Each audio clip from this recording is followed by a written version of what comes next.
Panoorin po video ng Toyota Wigo kung paano po magpalit ng brake shoe sa kanyang hulihang preno.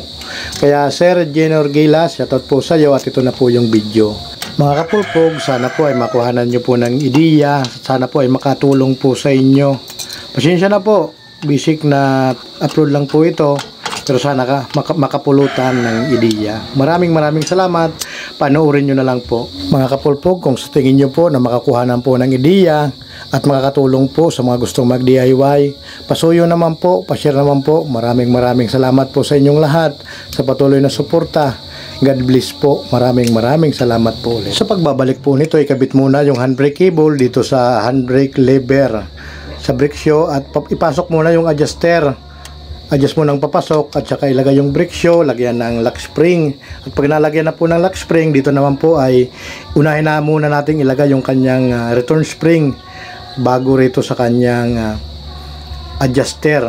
Kapag napasok na po rito sa kanyang adjuster, kaunting banat lang po, papasok po yan sa kanyang piston ng wheel cylinder. At dito po ilagay natin yung return spring ng kanyang adjuster. Sunod po natin ikakabit ang kanyang return spring dito sa ipangilalim ng brake shoe. At pag nalagay na po yan, dito ikakabit na po natin ang kanyang brake drum.